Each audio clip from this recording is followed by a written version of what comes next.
Bonjour Soïc, Bonjour Dominique. est-ce que tu vas bien? Ça va En très ces bien. temps de crise sanitaire, on pose toujours cette question. C'est pour ça aussi qu'on existe. C'est pour essayer d'amener un peu de dynamisme pendant ces temps un peu moroses. Bon, alors je te présente. Tu es Soïc Gay-Pereira. Tu es le président de CIDS France, le laboratoire Stila, et vous êtes spécialisé dans le CBD. Le CBD, c'est le gros dossier dont on va parler avec toi, et on peut dire que tu es un expert dans le domaine. C'est pour ça que je fais appel à toi pour ce dossier qui est un dossier chaud en ce moment. Ça en discute un petit peu de partout. Il y a des choses bien qui sont faites, il y a des choses beaucoup moins bien. On va en parler, on va aborder tous les sujets, on va parler de l'histoire du chanvre, on va parler des effets, éventuellement aussi sur le sevrage tabagique, sur le sevrage cannabique, on va parler de la législation, éventuellement aussi de la culture du chanvre en France, le marché dans la vape et éventuellement certaines conséquences qu'il peut avoir.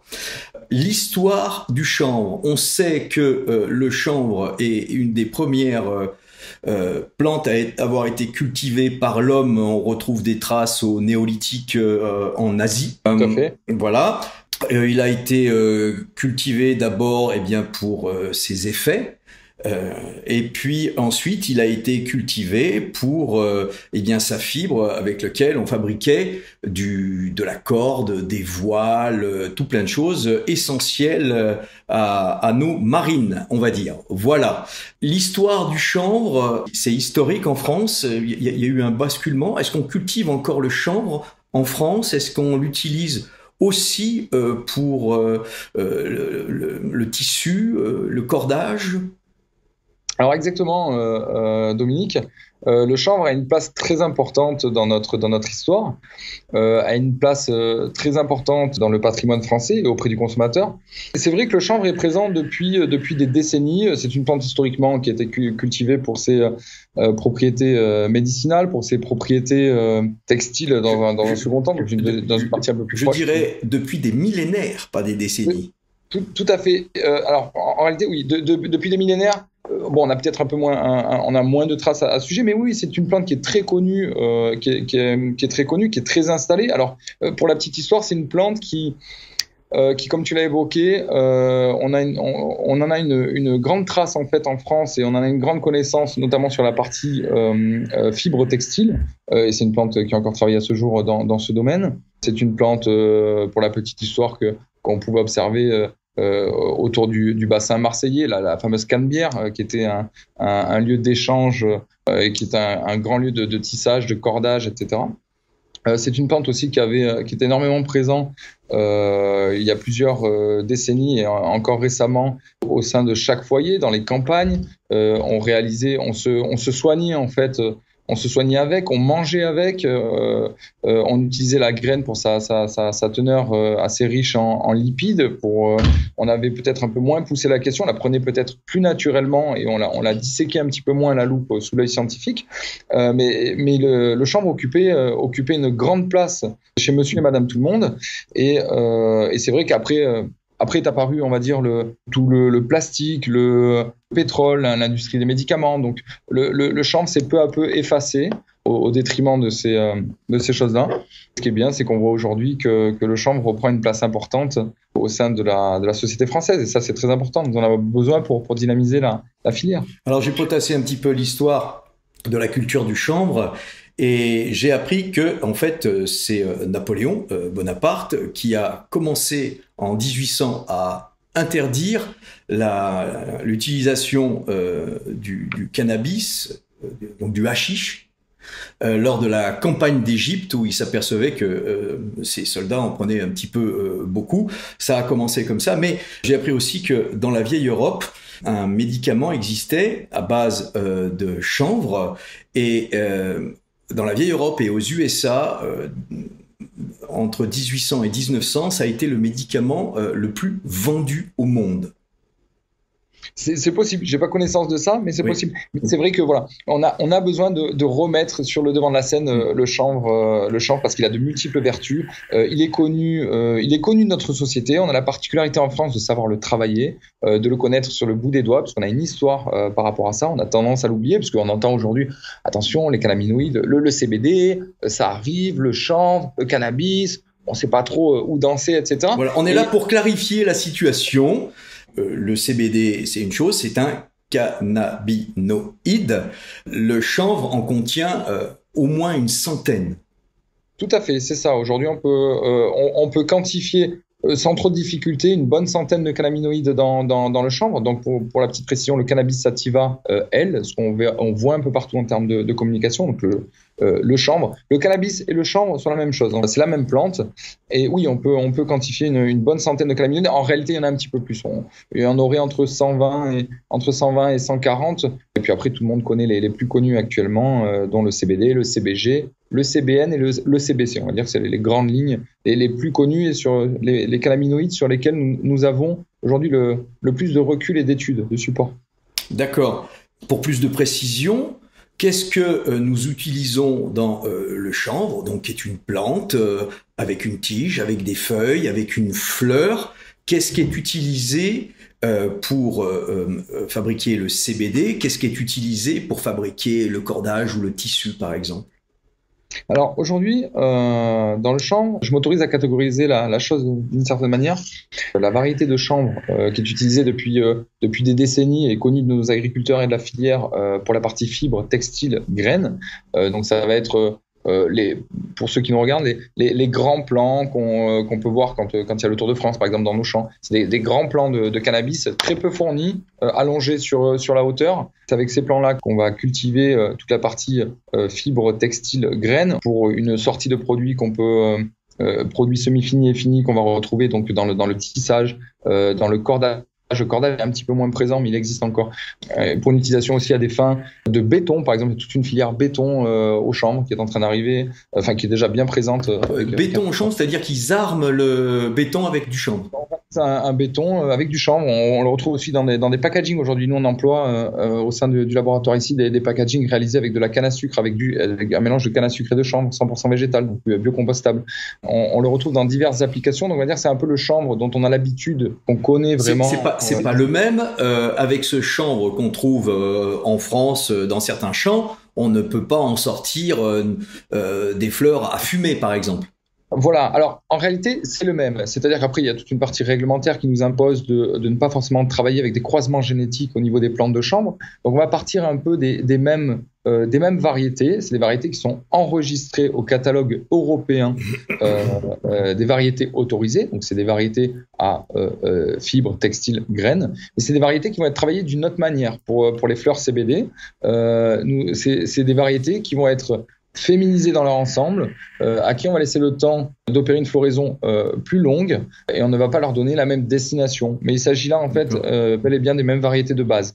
Le CBD donc est extrait du chanvre. Ce chanvre est génétiquement modifié pour contenir le moins possible de THC. Est-ce que c'est bien ça ? Alors, j'emploierais pas moi le terme de génétiquement modifié, j'emploierais le terme en réalité de croisement naturel, d'hybridation. D'accord. Ce n'est pas du chémotype génétiquement modifié. D'accord. Mais en fait, c'est des graines qui permettent à nos agriculteurs, d'être en capacité de produire en fait des fleurs, des feuilles de CBD, une biomasse en réalité de chanvre, une plante qui ne dépassera pas en fait la limite légale autorisée en Europe, qui est de 0,2% de THC dans la plante en fait en réalité. Alors on va en profiter puisqu'on parle de THC, de bien faire la différence ici entre le THC et le CBD. Le THC est psychotrope et interdit. Le CBD ne l'est pas, est autorisé. Mais ça, autoriser la législation, on va en parler un petit peu plus tard, c'est un petit peu compliqué. Est-ce que c'est bien ça? Tu confirmes? C'est ça, c'est tout à fait ça. Il y a plusieurs questions dans ta question, mais c'est exactement ça. Aujourd'hui, tout à fait. On pourra développer la partie réglementaire. En effet, il ne faut pas confondre THC et CBD. C'est-à-dire que ce sont en effet deux cannabinoïdes, donc qui appartiennent à la grande famille des cannabinoïdes.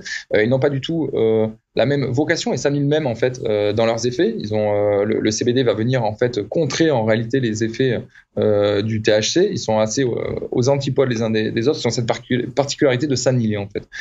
Et en réalité, voilà, le THC va avoir une action psychotrope.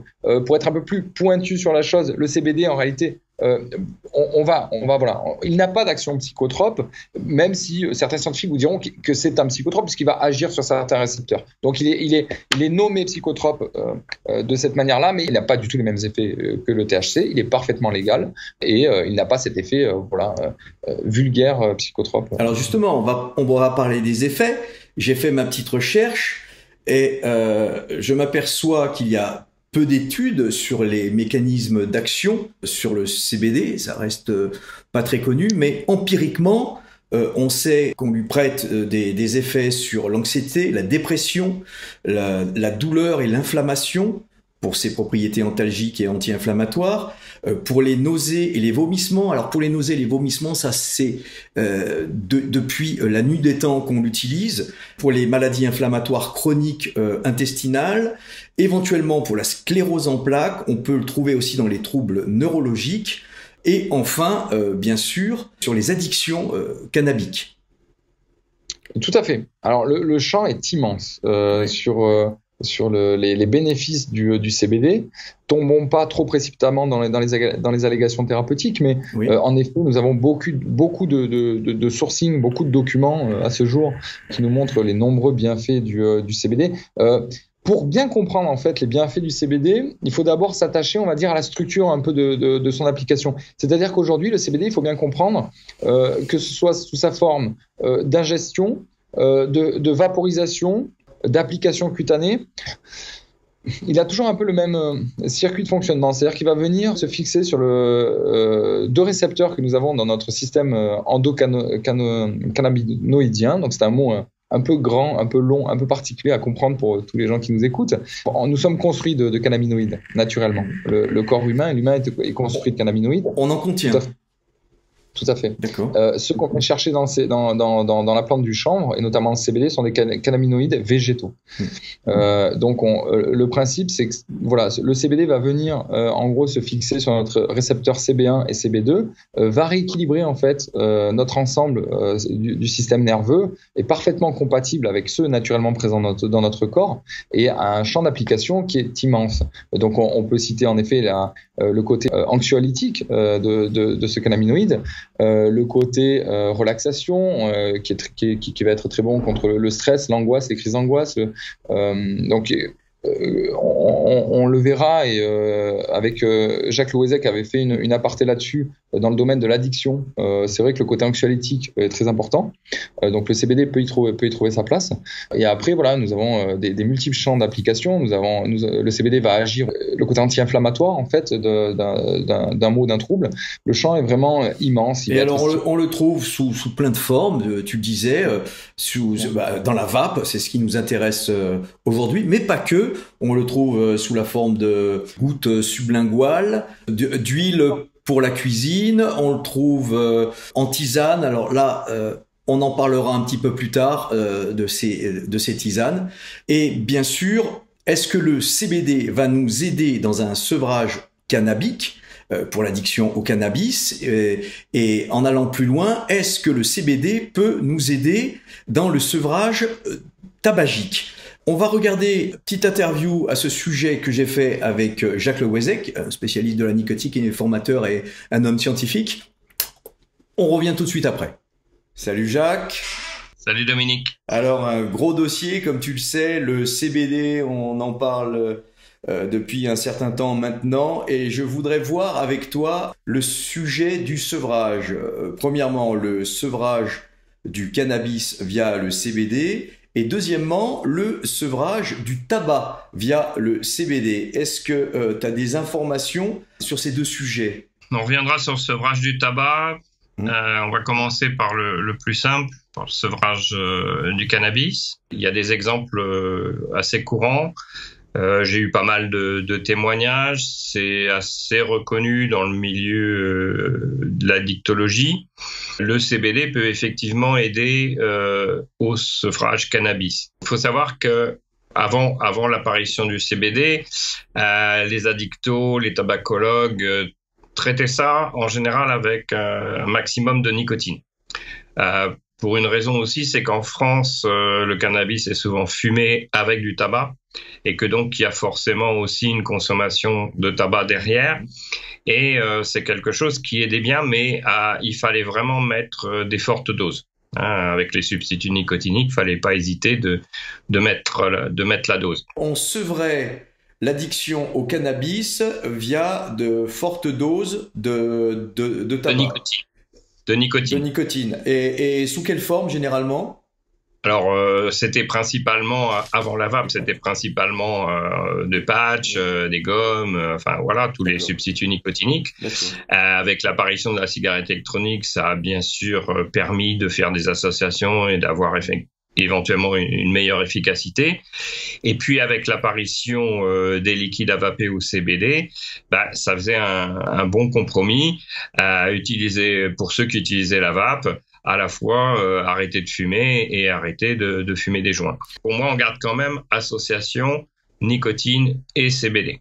D'accord. Pourtant, on le sait, les fumeurs de cannabis recherchent surtout le THC, donc un effet psychotrope sur le cerveau, alors que le CBD n'a aucun effet psychotrope sur le cerveau. Donc comment peut-on sevrer, pallier à ce manque ? Alors, le CBD, dans cette utilisation-là, va surtout être utile en tant qu'anxiolytique et myorelaxant. Donc, ça va permettre de mieux supporter, on va dire, l'absence du THC. D'accord. Donc, toi, tu conseilles pour le sevrage du cannabis, de la vape, pourquoi pas, dans lequel on trouverait et du CBD et de la nicotine. Les deux. Oui, tout à fait. Alors, pour moi, il faut pas hésiter sur la nicotine non plus. Donc, c'est forte dose de nicotine, du CBD au minimum dosé en 500 mg pour le liquide à vaper. On peut très bien vaper les deux ensemble tout au long de la journée. Il n'y a pas d'interaction chimique entre la nicotine et le CBD. Il y a une légende qui dit la nicotine c'est stimulant, le CBD c'est calmant, mais ils n'agissent pas sur les mêmes récepteurs et donc ça fonctionne très bien comme ça.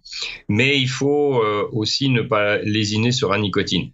Alors bien évidemment le CBD vaut mieux le vaper à faible puissance, donc ça va être un peu compliqué pour les gens parce que le problème du fumeur de cannabis, c'est qu'il est souvent en inhalation directe avec ses joints et que ça lui arrive de faire la même chose avec ses cigarettes, surtout s'il est sûr de la rouler. Et donc de la forte puissance.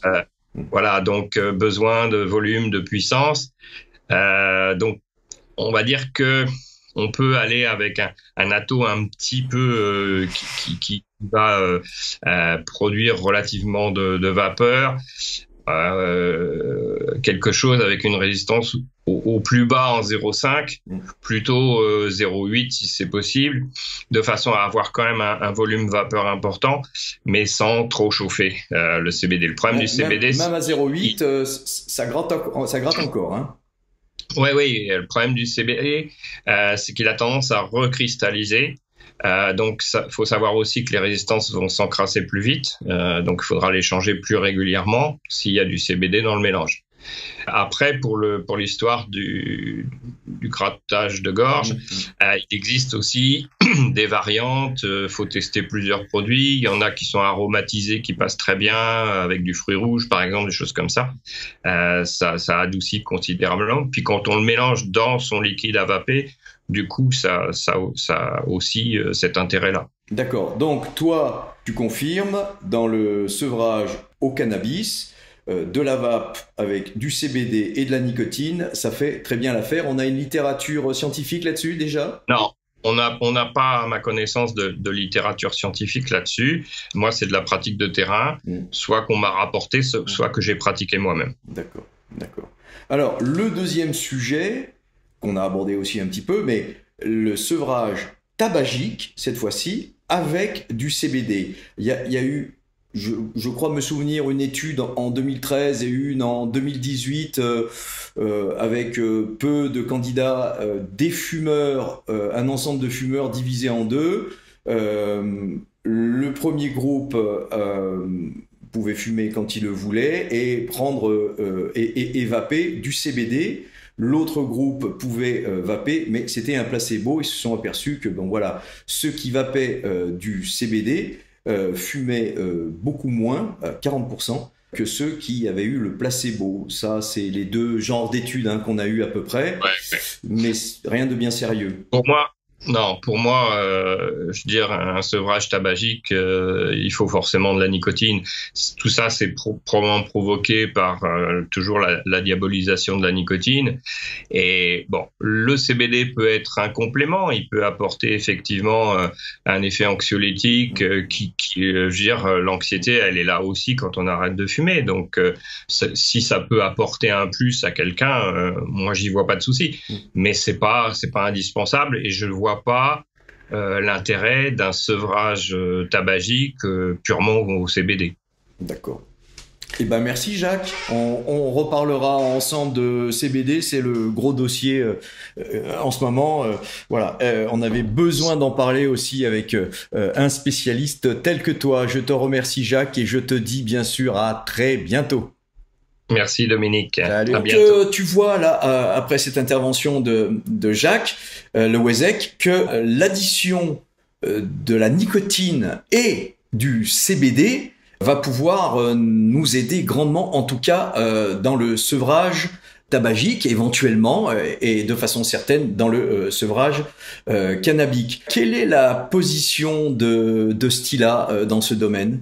Pour toute l'équipe de Stila Laboratoire, pour le laboratoire, c'est vrai que l'intervention de Jacques Lewezek a ouvert a élargi un peu plus le débat et la question. C'est vrai que alors la première particularité du CBD, c'est que le laboratoire a une position où il va conseiller l'emploi et l'utilisation des cannabinoïdes et notamment du CBD sur la partie du sevrage, on va dire psychotrope de la chose, parce que on peut observer que pour se débarrasser un petit peu du THC ou pour se débarrasser de certains opiacés, le CBD rentre pleinement dans ces choses-là. Maintenant, comme l'a soulevé Jacques, on se rend compte en fait au quotidien que les utilisateurs, notamment sous la forme de la combustion, avec l'emploi de fleurs à fumer, de cannabis, avec le THC naturellement présent, qu'ils ont pu utiliser depuis des années, en ce sens, souvent ce sont des utilisateurs qui utilisent du tabac aussi pour consommer voilà, de cette manière-là. Donc, c'est pour ça que élargir la question avec la nicotine et le débat en prenant en compte la nicotine dans ça,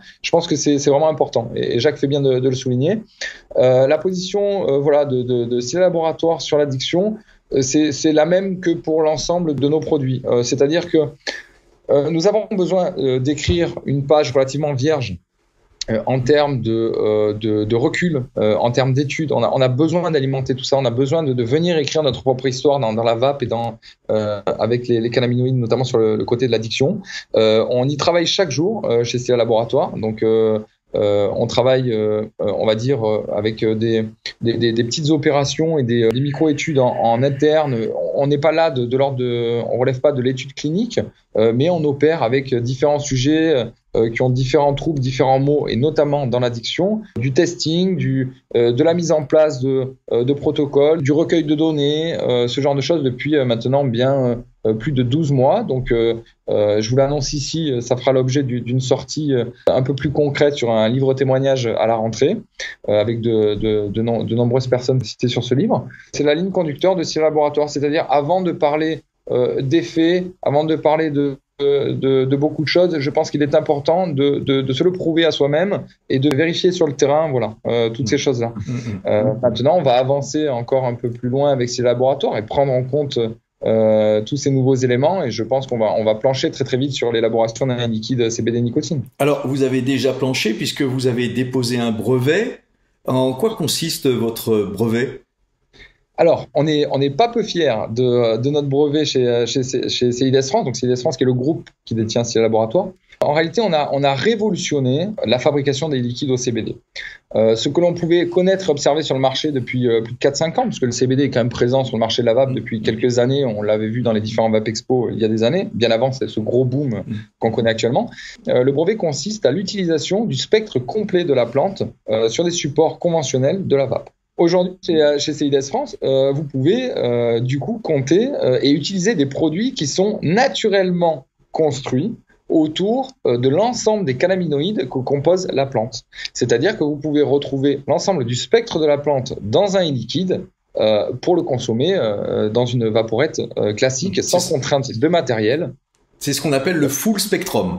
Exactement, c'est ce qu'on appelle le spectre complet. Et ce qui nous permet de bénéficier en fait de ce qu'on appelle aussi l'effet d'entourage, ce qui est connu du grand public, ce qui nous permet de bénéficier d'un réel équilibre au niveau des cannabinoïdes et de vrais effets. Nous pouvions observer depuis de nombreuses années que l'assimilation de la seule isolation de la molécule du CBD n'était pas très pertinente en réalité auprès du consommateur. Nous n'observions pas beaucoup d'effets, ça ne traitait pas beaucoup de pathologies, nous n'avions pas de réelles retombées bénéfiques pour le consommateur, chose qui vient être comblée par ce nouveau brevet. Ça permet en fait à toute l'industrie de la vape de pouvoir fabriquer des e-liquides naturellement construits avec le spectre complet de la plante, de bénéficier de beaucoup d'effets et de pouvoir utiliser des supports 100% végétal si on le souhaite, de pouvoir utiliser des supports que l'on utilise déjà dans la vape depuis des années sans venir chercher des liants chimiques comme on peut le retrouver dans beaucoup de liquides construits à l'isolat de CBD depuis des années.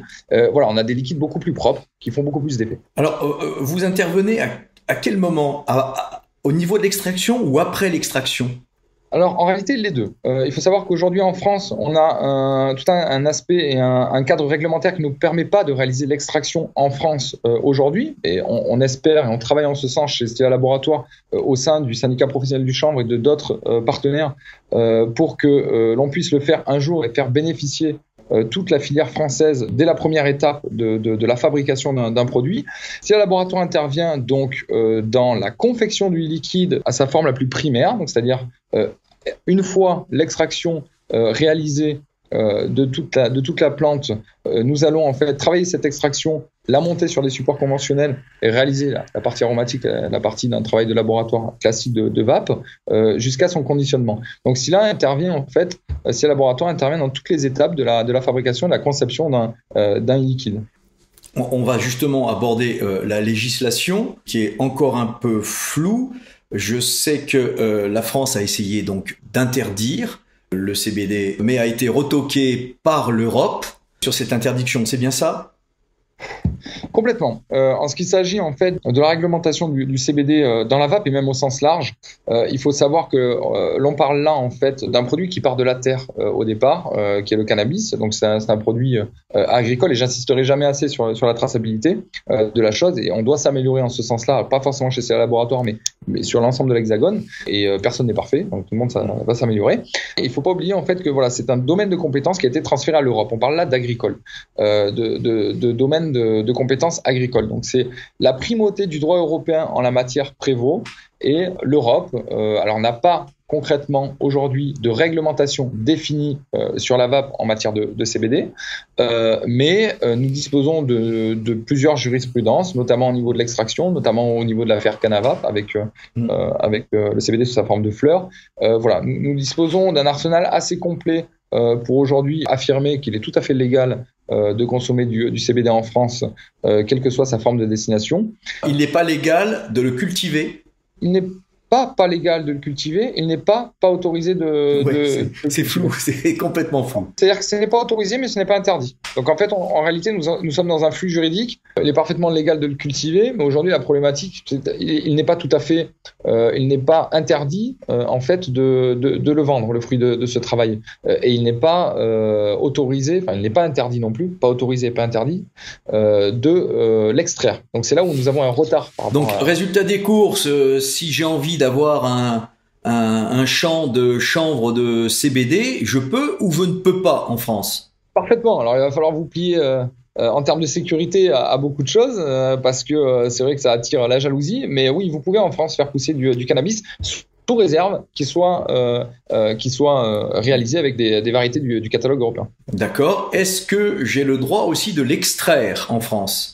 Alors non, et bien là, et le problème dans le circuit du développement de la filière, c'est qu'aujourd'hui, nous n'avons pas le droit de l'extraire. Ce qui nous amène beaucoup de retard par rapport par exemple, à un pays comme la Suisse, où on peut l'extraire en Suisse. Donc aujourd'hui, on a un peu les limites du système, voilà. Mais on espère que ça va avancer tout au long de l'été. Donc il y a une sorte de concurrence déloyale de la part de la Suisse, du coup. Complètement. C'est-à-dire que c'est assez paradoxal. Nous avons aujourd'hui le droit d'importer de l'extraction sur tous les pays membres de l'Union européenne. Nous avons le droit de faire circuler de l'extraction et d'en importer en France pour fabriquer des produits finis. Mais nous n'avons pas le droit de le faire en France. La Suisse peut le réaliser, mais la Suisse a un régime particulier dans l'Europe. Nous avons besoin d'avancer sur certaines questions avec la Commission européenne, avec les autorités françaises. Après, c'est tout à fait normal aussi d'encadrer ces choses-là et de prendre le temps pour encadrer ces choses-là sur le sol français. D'accord, alors on va parler du CBD dans la vape. Comme tu disais, ça fait maintenant un certain temps que le CBD existe. Tout à l'heure, tu nous parlais de votre brevet et de la façon dont vous abordiez et arrangiez, je sais pas si c'est le bon mot, le CBD. Et précédemment, tu m'as parlé aussi d'isolat. Alors, quelle est la différence entre, on va dire, l'extraction à base d'isolat et votre extraction à vous ? Déjà, l'isolat trouve son problème dans sa traçabilité. Et on n'insiste jamais assez chez SIA Laboratoire sur la traçabilité. Alors, veux-tu expliquer, s'il te plaît, rapidement ce qu'est l'isolat ? Tout à fait. Alors, l'isolat, en fait, aujourd'hui, l'isolat porte bien son nom, c'est l'isolation d'une molécule. L'isolat de CBD est simplement le cannabinoïde, la molécule du CBD. Et aujourd'hui, on rencontre des difficultés dans sa traçabilité avec l'isolat, puisque on ne peut pas, si le consommateur s'il ne va pas vraiment faire cette opération de recherche d'informations, il ne peut pas déterminer en fait si cet isolat a été extrait de manière naturelle, a été extrait de manière synthétique, est une recomposition chimique de molécules et n'est pas du CBD naturel qui provient du champ de nos agriculteurs. Donc c'est un peu toute la problématique de l'isolat. Et puis comme je le disais tout à l'heure, c'est aussi une molécule isolée, donc on ne bénéficie pas de l'ensemble du spectre de la plante. D'accord, voilà. Donc aujourd'hui sur le marché, on trouve principalement de l'isolat, c'est ça ? Oui, beaucoup, et depuis de nombreuses années. Depuis que le CBD est présent dans la vape, essentiellement 98%, 99% en réalité de l'offre produit CBD proposée sur le marché français et européen était fait avec et réalisé avec de l'isolat. Depuis que et cet isolat vient de Suisse ? Principalement.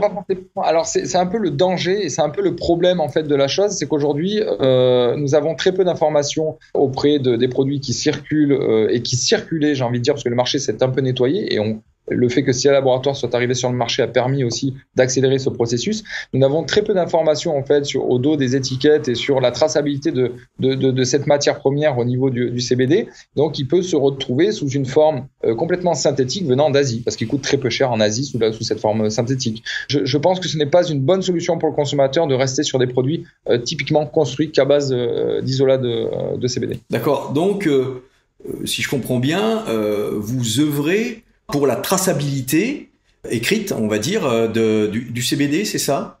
Complètement. Et en choisissant d'innover, de porter l'étendard français sur l'innovation en matière de cannabinoïdes dans la vape, SIA Laboratoire permet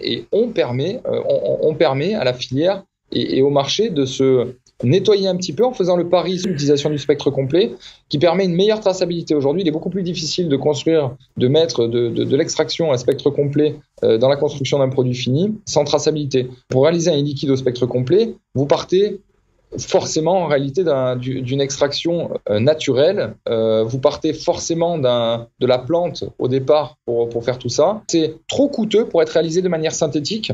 Donc on ne va pas en retrouver sur le marché. Ça va être beaucoup plus facile de tracer un e-liquide construit au spectre complet qu'un e-liquide construit à l'isolat.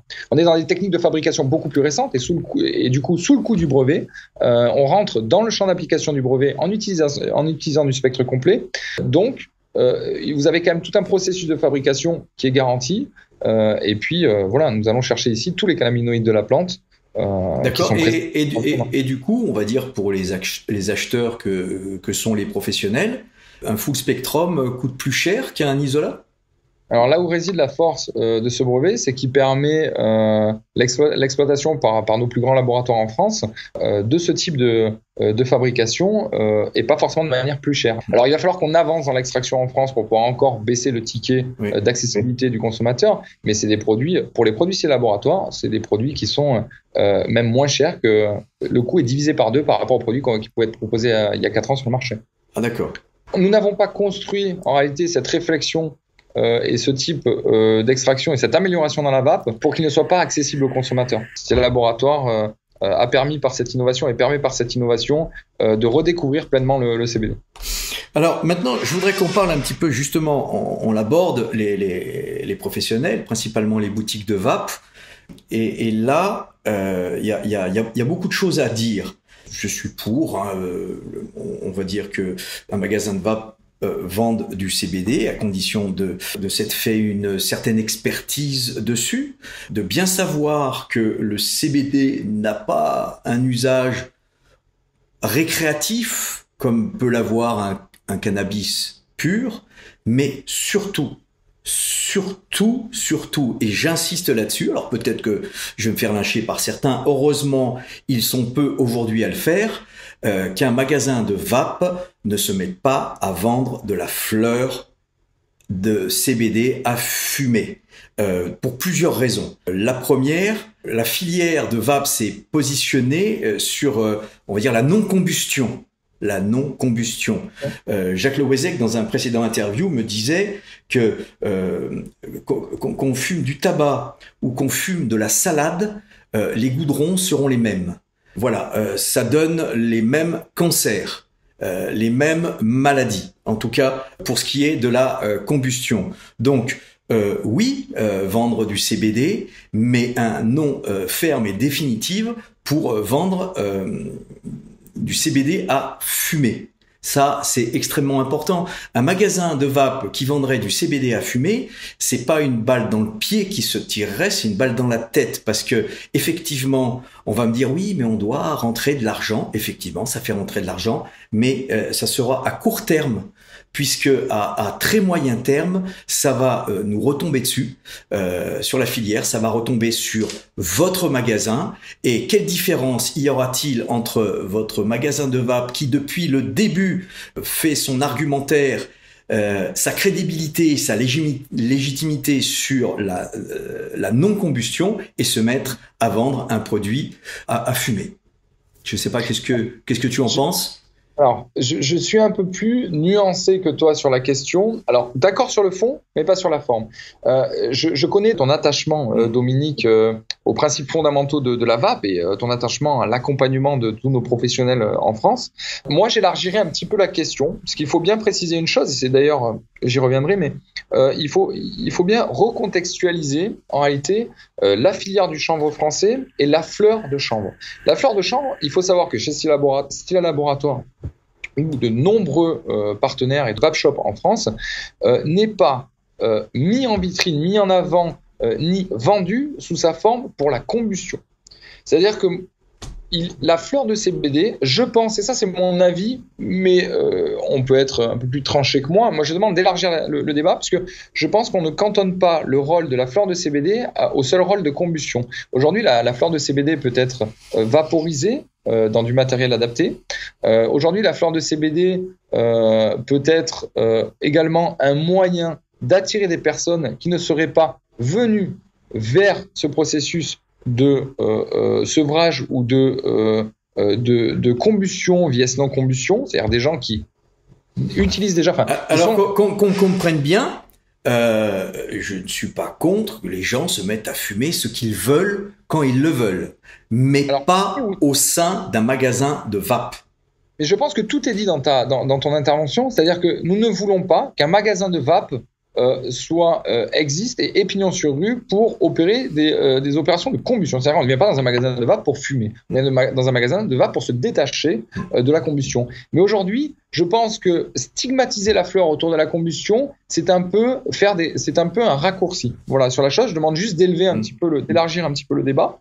Je fais confiance à nos professionnels de la vape de par leur engagement et ce qui les habite pour bien faire le distinguo entre combustion, vaporisation et puis infusion, parce qu'il ne faut pas oublier qu'on a un grand champ d'application de la fleur de CBD qui est de l'infusion sur un corps gras ou en tisane. Ça, c'est très important. Oui, mais ne nous voilons pas la face non plus. Alors, ne nous voilons pas la face.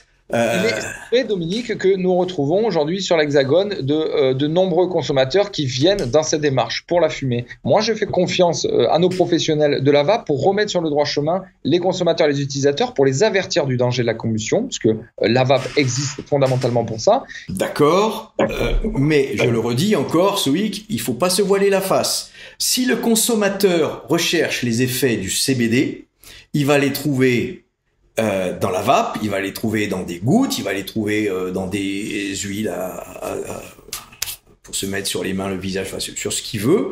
Il va avoir les mêmes effets, alors que s'il le consomme en le fumant, il aura ces effets-là éventuellement, mais il aura tout le négatif qui va avec. Tout le négatif qui va avec. Alors, oui, pourquoi pas une tisane, mais que le professionnel explique bien, attention, c'est une tisane, on ne le fume pas. Vous aurez autant d'effets, vous aurez les mêmes effets en buvant cette tisane qu'en les fumant. Or, si vous la fumez, eh bien voilà, du goudron dans les poumons et on retourne au tabac et on retourne aux maladies qui vont avec n'importe quel produit fumé avec la combustion. Complètement. On ne le répétera jamais assez. La combustion n'est pas la solution et c'est pas ce que nous préconisons. Et c'est oui, tout à fait. Ça va vous amener sur le billard. Je suis bien d'accord. Donc attention, et je rebondis sur ce que tu dis. En effet, l'utilisation des phytocannabinoïdes par la fleur de CBD n'est pas la meilleure voie d'administration. La fleur est quelque chose que nous donne merveilleusement la nature et nos agriculteurs sont très forts pour pouvoir travailler et optimiser le rendement cannabinoïde de nos fleurs. C'est une matière et c'est une destination produit qui reste très peu concentrée en cannabinoïdes. Mais c'est pas avec ça qu'on va lutter contre la fibromyalgie ou qu'on va lutter contre l'épilepsie ou qu'on va lutter contre nos crises d'angoisse ou nos anxiétés ou contre de l'addiction. En effet, chez ces laboratoires, on recommande la voie du dérivé, c'est-à-dire que on va recommander plutôt de l'huile sublinguale, on va recommander plutôt de la vape, parce que la vape, nous arrivons à atteindre des dosages de cannabinoïdes et de CBD qui sont beaucoup plus importants que dans une fleur. Alors justement, je veux rebondir là-dessus pour avoir un petit aspect pratique. On voit noter donc sur les produits de la vape un certain pourcentage ou taux de CBD dans le produit qui augmente. À partir de quel taux je vais pouvoir attendre du CBD qui, par exemple, me tranquillise, m'aide à m'endormir ou on va dire anesthésie un petit peu mes problèmes d'arthrose. J'en ai pas, mais bon, voilà. C'est pas. L'inflammation, le côté articulation, douleur articulaire, etc. Alors, il faut bien comprendre une chose, c'est que le système endocannabinoïdien, tel qu'il est construit chez l'homme, est propre à chacun. C'est-à-dire que nous allons souvent parler en fait de posologie et de dosage en termes de milligrammes par kilo de poids. Un individu qui fait 55 kilos n'a pas besoin d'un même dosage qu'un individu qui fait 85 kilos. D'accord. Donc voilà. En gros, plus je suis lourd, plus j'ai besoin que le taux soit élevé si je veux qu'il y ait un effet un peu probant, si jamais il y a un effet.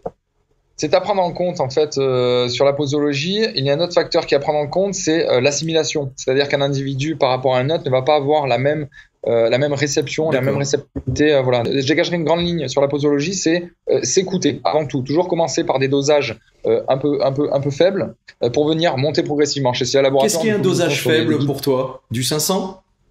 C'est-à-dire qu'en fait, on va réaliser un dosage faible, va être du 0,5, du 0,2 à 0,5 mg par kilo de poids. Donc en réalité, nous allons opter sur du 300 mg, 500 mg sur des liquides. Alors, la voie d'administration de la vape est un peu particulière parce que tout dépend de comment vous utilisez votre vapoteuse. Est-ce que ça va être sur des prises assez courtes, réparties plusieurs fois dans la journée, ou est-ce que ça va être tout au long de la journée? Donc ça, c'est à prendre en compte et je fais confiance à nos professionnels de la vape pour accompagner les consommateurs. Alors, je fais une petite parenthèse là-dessus, car je ne le savais pas moi-même. Le CBD se vape à un petit wattage. Tout à fait. Alors, parce que sinon, ça gratte un peu, quand même, hein. Tout à fait. Ça gratte un peu, et puis c'est surtout qu'on vient un peu détruire les cannabinoïdes si on les chauffe trop. Je pense que moi c'est pareil. Je recommande du 8-10 watts maximum. Eh ben, merci Soïc pour ce beau dossier. On a éclairci 2-3 choses, même beaucoup de choses. J'espère que pour le spectateur, ça sera assez clair. Je vous invite à laisser des commentaires. Soïc et moi-même y répondrons. N'hésitez pas à poser les questions aussi ici. Et bien sûr, je vous dis à bientôt pour un autre interview, un autre dossier. Salut tout le monde. Salut Soïc. Salut.